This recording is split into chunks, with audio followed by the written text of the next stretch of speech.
मुलांसाठी प्रभावी 101 सवयी भाग 3 11 ते 15 सवयी। सवय क्रमांक 11 डोळे बंद करून शांत बसण्याची सवय।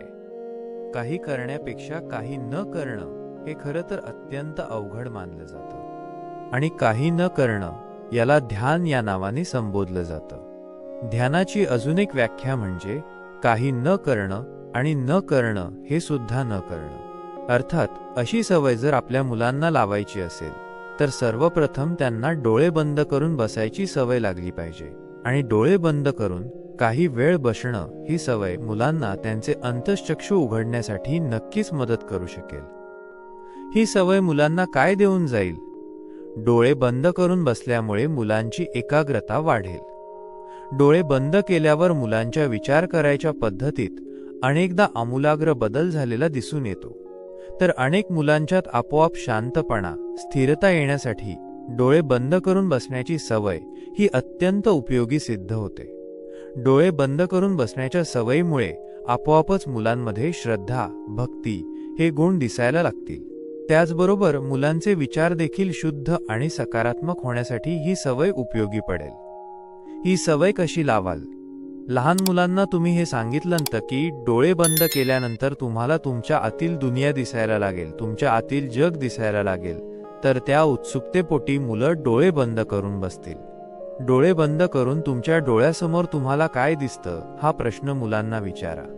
यामुळे मुलं डोळे बंद करून आतमध्ये बघायचा प्रयत्न करतील, तर अनेकदा अशा वेळेस मुलांना त्यांच्या डोळ्यासमोर वेगवेगळे रंग दिसतील, काही चित्र दिसतील। ती रंगचित्र काय हे सांगायला मुलांना भाग पाडा। जर मुलं एकत्र ग्रुपमध्ये काम करत असतील, डोळे बंद करून बसायला तयार होत असतील, तर त्यांच्यामध्ये स्पर्धा लावा की गजर होईपर्यंत जो डोळे बंद करून बसेल तो जिंकला। तुम्हाला जाणवेल की मुलं सहजतेने डोळे बंद करून बसतात। मुलं जर डोळे बंद करून एकाग्र होऊ शकत नसतील तर त्यांना सकाळपासून संध्याकाळपर्यंत काय काय घडलं हे डोळे बंद करून आठवायला सांगा आणि ते डोळे बंद करूनच तुम्हाला सांगायला सांगा। आपोआप त्यांना ही सवय लागेल। त्याचप्रमाणे मुलांना 1 मिनिट डोळे बंद करून आजूबाजूला ऐकू येणारे आवाज ऐकायला सांगा। तुम्हाला जाणवेल मुलं इतके सूक्ष्म आवाज ऐकतील जे कदाचित आपण देखील ऐकलेले नसतील किंवा आपल्याला ऐकू येऊन देखील आपल्याला समजत नाहीत। अशा प्रकारच्या सवयींमुळे मुलांची एकाग्रता वाढतेच वाढते। त्याचबरोबर मुलांची इंद्रियं ही जास्तीत जास्त सामर्थ्यवान व्हायला लागतात। डोळे बंद करून स्वतःचे श्वास मोजायची स्पर्धा जर मुलांमध्ये लावली तर मुलं आपोआपच डोळे बंद करून बसायला लागतात। त्यामुळे डोळे बंद करायची सवय लागतेच लागते। त्याचबरोबर त्यांना ध्यानाचीही सवय लागते। सवय क्रमांक 12 नकार पचवण्याची सवय। बऱ्याचशा मुलांना नकार पचवता येत नाही किंवा नकार पचवणं हे त्यांच्या डिक्शनरीतच नसतं, कारण त्यांना कधी नकारच मिळालेला नसतो।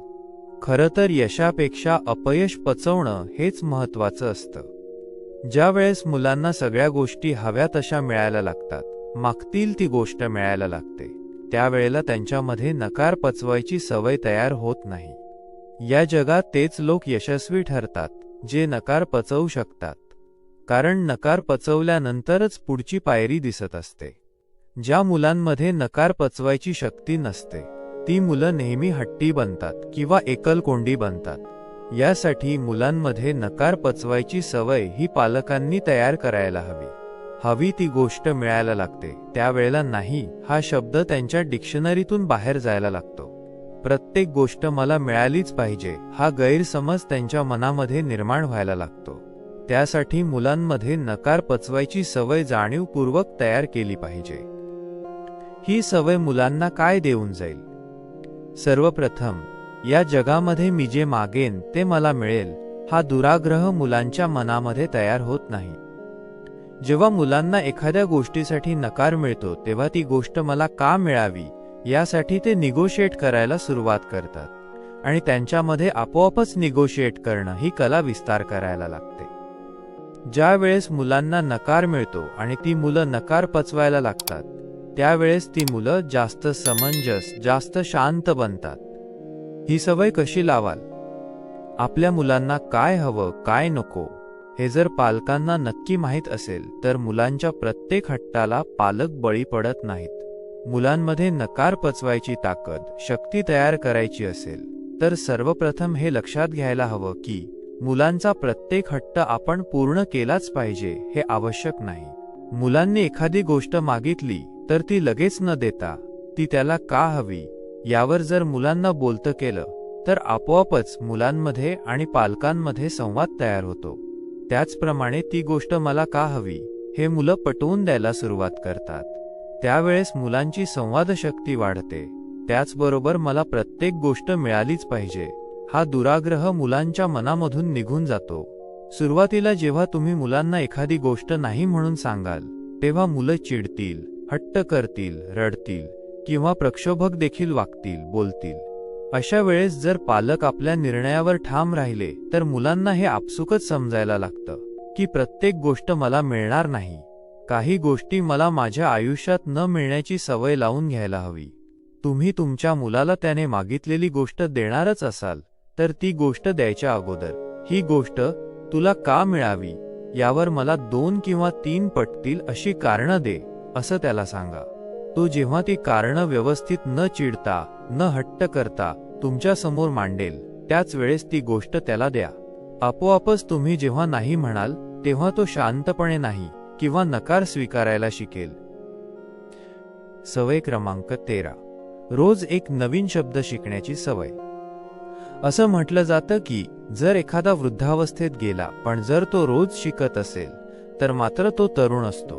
पण जर एखाद्या लहान मुलाने शिकायचं बंद केलं तर मनाने मात्र तो म्हातारा झाला असं समजलं जातं. आपल्या मुलांमध्ये नवीन काहीतरी शिकण्याची सवय ही असलीच पाहिजे. नवीन शिकण्याची सवय ही मुलांमध्ये उत्सुकता, कुतूहल तयार करतेच करते. त्याचबरोबर त्यांचा खऱ्या अर्थी विकास करते. मग तो त्यांचा बुद्धीचा विकास असतो, त्याचबरोबर सामाजिक विकास असतो, तसेच त्यांच्या मनाचाही विकास असतो. ही सवय मुलांना काय देऊन जाईल? शिकण्याची सवय ही मुलांना यश मिळवण्यासाठी अत्यंत उपयोगी आहे. शिकण्याची सवय ही मुलांच्या विचारशक्तीला प्रगल्भ करेलच करेल, त्याचबरोबर मुलांच्या बुद्धिमत्तेलाही प्रगल्भ करत जाईल. ज्या मुलांमध्ये नवीन काही शिकण्याची आवड असते, नवीन शिकण्याची सवय असते, ती मुलं कायम सकारात्मक असतात. कठीण परिस्थितीत मार्ग काढणं हे या मुलांसाठी बाकी मुलांपेक्षा जास्त सोपं असतं. सर्वात महत्त्वाचं म्हणजे आपल्या मनाविरुद्ध एखादी गोष्ट घडली तर ही मुलं तक्रार न करता त्यातून कसा मार्ग काढायचा या विचाराकडे पटकन वळतात. ही सवय कशी लावाल? नवीन शिकण्यासाठी मुलांना रोज नवीन शब्द शिकायला प्रवृत्त करा. रोज त्यांच्या कानावर एक नवीन शब्द पडेल असं पहा. मग तो कुठल्याही भाषेतला असला तरी चालेल. त्या शब्दाचे वेगवेगळे अर्थ मुलांना सांगा. त्यासाठी मुलांबरोबर शब्दकोडी, शब्दांचे खेळ, गाणी अशा पद्धतीचे खेळ खेळाल तर मुलांना शब्दांमध्ये रुची निर्माण होईल. एका शब्दाचे वेगवेगळे अर्थ कसे तयार होतात यासाठी जेव्हा तुम्ही मुलांबरोबर खेळ खेळता तेव्हा मुलं खऱ्या अर्थाने शब्दांशी समरसून जातात. नवीन शब्द जर मुलांना शिकवायचे असतील तर मुलांना डिक्शनरी वाचायला शिकवा. डिक्शनरी ही वाचायची असते हे जेव्हा त्यांना समजतं तेव्हा सहज गंमत म्हणून ते डिक्शनरी वाचायला सुरुवात करतात. अनेक घरात एक सोपा उपक्रम केला जाऊ शकतो. आज आपण एक कुठला नवीन शब्द शिकलो तो त्या मुलाने वहीत लिहून ठेवायचा आणि त्याचा अर्थ, त्याचबरोबर त्या शब्दामुळे त्यांना अजून कुठले नवीन शब्द सुचले असतील तर तेही लिहून ठेवायचे. यासाठी फक्त 2च मिनिटे लागतात. पण ही छोटीशी सवय काही वर्षांनी अत्यंत प्रभावशाली सिद्ध होते. अनेक घरात अशा वह्या तयार होतील. मुलांमध्ये अशी सवय लावण्यासाठी शब्दांच्या भेंड्या खेळणं हा सर्वोत्तम मार्ग असतो. आपण जसं गाण्याच्या, सिनेमाच्या भेंड्या खेळतो तशा शब्दांच्या भेंड्या जेव्हा खेळल्या जातात तेव्हा मुलांची नवीन शब्द शिकण्याची इच्छा जास्त तीव्र होत जाते. त्यात मुलं आपोआप नवीन शब्द शिकतात. सवय क्रमांक 14. उत्साहाने वागण्याची, बोलण्याची सवय. प्रत्येक पालकांना वाटतं की त्यांच्या मुलांमध्ये उत्साह असावा, त्यांच्या वागण्यामध्ये, बोलण्यामध्ये उत्साह असावा. परंतु असं दिसून येतं की अनेक मुलं ही मरगळलेली, निरुत्साही असतात. बऱ्याच जणांना तर बोलायचाही कंटाळा असतो. स्वतःहून काही करायची इच्छा नसते. अशा वेळेस त्या मुलाविषयी पालकांची चिडचिड होते. त्यासाठी मुलांमध्ये उत्साहाने बोलायची सवय असावी, उत्साहाने काम करण्याची सवय असावी. ही सवय मुलांना काय देऊन जाईल? ज्या मुलांमध्ये उत्साह भरलेला असतो अशा मुलांच्या चेहऱ्यावर नेहमी चैतन्य दिसतं, त्यांच्या चेहऱ्यावर नेहमी आनंद दिसतो. ती मुलं नेहमी आनंदी असतात. नवीन काही करण्याची त्यांच्यामध्ये नेहमी इच्छा असते, उमेद असते. अशी मुलं स्वतःहून पुढाकार घेतात आणि सर्वात महत्त्वाचं, ते कुठेही गेले तरी सर्वांचं लक्ष स्वतःकडे आपोआप ओढून घेतात. अशाच मुलांमध्ये संवाद साधणं, वक्तृत्व, नाटक, कला असे गुण यायला लागतात.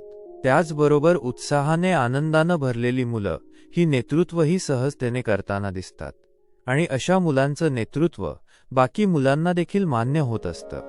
याविरुद्ध निरुत्साही मुलं ही कायम बाजूला पडतात. मग नेहमी प्रश्न पडतो की माझ्या मुलामध्ये उत्साह कसा आणायचा, ही सवय कशी लावाल? यासाठी सर्वात महत्त्वाचं, आपल्या घरातलं वातावरणही अत्यंत आनंदी, उत्साही असायला हवं. ज्या घरातलं वातावरण उत्साही असतं त्या घरातील सर्वांच्या मनात आपोआप उत्साह भरला जातो. घरात आनंद उत्साह येण्यासाठी नित्यनियमानं घरामध्ये गप्पा होणं, वेगळ्या विषयांवर चर्चा होणं हे अनिवार्य आहे. खास वेळ काढून गाणी, गप्पा होणं, चर्चा होणं हे आवश्यक आहे. आणि सगळ्यामध्ये मुलांचा सहभाग वाढायला हवा. त्यासाठी त्यांना त्यांच्याबरोबरच्या मुलांमध्ये खेळणं आवश्यक आहे. अशा मुलांना मैदानी खेळ खेळण्यासाठी प्रवृत्त करा. जाणून बुजून त्यांना मैदानात खेळायला पाठवा. त्याचबरोबर जर शक्य असेल तर अशा मुलांना नृत्यामध्ये किंवा कुठल्याही कलेमध्ये भाग घ्यायला लावा. नृत्य आणि कला यामुळे मुलांमध्ये आपोआप उत्साह येतो. त्याचबरोबर मुलांमध्ये उत्साह यायचा असेल तर त्यांच्यामध्ये भराभरा बोलायची स्पर्धा लावा. 1 मिनिटात ही वाक्यं जोरात भराभर म्हणून दाखव, किंवा गाण्याच्या भेंड्या, विनोद सांगणं, जोरात पळणं अशा उपक्रमांमध्ये त्यांना भाग घ्यायला लावा. सर्वात महत्त्वाचं म्हणजे आपल्या मुलांनी लहानसा जरी विनोद सांगितला, एखादी चांगली गोष्ट सांगितली तर पटकन त्याला टाळी द्या, पटकन त्याचं कौतुक करा. आपोआपच त्या मुलांना सुरुवातीला त्यांच्या बरोबरीच्या मुलांमध्ये उत्साहाने बोलायची, जोरजोराने बोलायची सवय लागेल. ती मुलं आपोआपच जसजशी मोठी व्हायला लागतील तसतशी स्वतःहून प्रत्येक कामात पुढाकार घेतील. अशा वेळेस त्यांच्याकडून काही चूक झाली तर तिकडे थोडंसं दुर्लक्ष करा, जेणेकरून त्यांचा उत्साह कमी होणार नाही. अशा प्रसंगात मुले अनेकदा मोठ्याने ओरडतील, कदाचित दंगा करतील. तिकडे सोयीस्कर दुर्लक्ष करा, जेणेकरून उत्साहाने काम करण्याची सवय त्यांच्यात दृढ होईल. सवय क्रमांक 15. स्वतःचं मत, भूमिका मांडण्याची सवय. बऱ्याचशा मुलांना स्वतःची मतं नसतात किंवा एखाद्या गोष्टीत आपल्याला मत मांडायला हवं हेही त्यांना कळत नाही. एखादी भूमिका बनवायला हवी आणि ती भूमिका ठामपणे मांडायला हवी हे न कळल्यामुळे बुद्धी आणि क्षमता असून देखील मुलं मागे राहतात. याचं एकच कारण की मला काय वाटतं हे त्यांना सांगायची सवय नसते, किंवा आपल्याला आपलं स्वतंत्र मत असणं आवश्यक आहे, स्वतःच्या मताची गरज आहे हे देखील त्यांना ज्ञात नसतं. आपल्या मुलांमध्ये स्वतःची भूमिका बनवणं, एखाद्या गोष्टीत मत बनवणं ही सवय असायलाच हवी. ही सवय मुलांना काय देऊन जाईल? ही सवय मुलांना आत्मविश्वास देऊन जाईल, जो आत्मविश्वास त्यांना प्रत्येक ठिकाणी वेगळा विचार करायला भाग पाडेल. जेव्हा मुलं स्वतःची मतं मांडू शकत नाहीत तेव्हा ती दुसऱ्यांच्या मतानुसार वाहवत जातात. त्यांना आपण इंग्रजीमध्ये फॉलोअर म्हणतो. पण ज्या वेळेस मुलं स्वतःची मतं बनवतात त्यावेळेला त्यांची स्वप्रतिमाही जास्त उजळ होते. आणि ज्या मुलांची स्वप्रतिमा चांगली असते अशाच मुलांमध्ये जास्त कॉन्फिडन्स दिसून येतो. अशीच मुलं जास्त विचारी बनतात. ही सवय कशी लावाल? सर्वप्रथम कुठल्याही गोष्टीत आपल्या मुलांना तुम्ही त्यांचं मत काय हा प्रश्न नक्की विचारा. एखादी गोष्ट घडली, एखादा प्रसंग घडला तर तुला काय वाटतं, तुझं काय मत आहे हे नक्की विचारा. हॉटेलमध्ये गेल्यानंतर तुला काय खायला आवडेल, हे तू का मागितलंस असे प्रश्न विचारा. या प्रश्नाचं जेव्हा तो उत्तर देईल तेव्हा ते उत्तर अतिशय काळजीपूर्वक ऐका. कदाचित मुलांचं उत्तर बालिश असू शकेल, परंतु तरीही त्यांच्या त्या उत्तराचा देखील आदर करा. ज्यावेळेस तुम्ही त्यांचं म्हणणं आदराने व्यवस्थित ऐकाल त्यावेळेला ती मुलं आपलं म्हणणं जास्त व्यवस्थितपणे मांडायचा प्रयत्न करतील, विचारपूर्वक स्वतःची भूमिका तयार करायला लागतील. त्यानंतर त्यांना असं का वाटलं हे देखील विचारा. ज्यावेळेस मुलं त्यांची मतं मांडायला लागतील तेव्हा याबाबतीत तुझ्या मित्रांची मतं काय आहेत? ती तुझ्यासारखीच आहेत की वेगळी आहेत? मित्रांच्या बरोबरच त्यांच्या आईवडिलांची मतं काय आहेत, शिक्षकांची मतं काय आहेत, त्यांच्या भूमिका काय आहेत, हे विचारायला देखील हरकत नाही. असं दिसून येतं की ज्या मुलांना विचारपूर्वक मतं किंवा भूमिका मांडायची सवय लागलेली असते, अशी मुलं आपल्या बुद्धीचा, आपल्या मेंदूचा जास्त चांगला वापर करतात. मग आपोआपच त्यांचा मेंदू जास्त तल्लख होत जातो. तसेच एखाद्या समस्येवर सर्व बाजूने विचार करायची सवयही या मुलांना आपोआप लागायला लागते.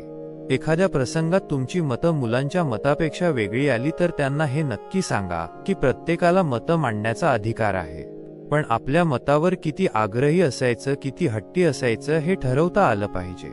तसेच जेव्हा आपलं मूल आपलं मत मांडेल पण हट्ट करणार नाही, तेव्हा त्याचं मनापासून कौतुक करा.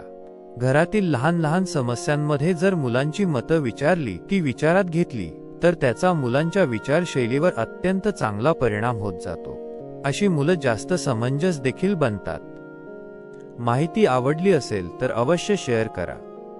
अशाच प्रकारची नवनवीन माहिती रोज मिळवण्यासाठी आमच्या रायटिंग फॉरएव्हर या यूट्यूब चॅनलला अवश्य सबस्क्राईब करा. पुन्हा भेटू पुढच्या भागात. तोपर्यंत धन्यवाद.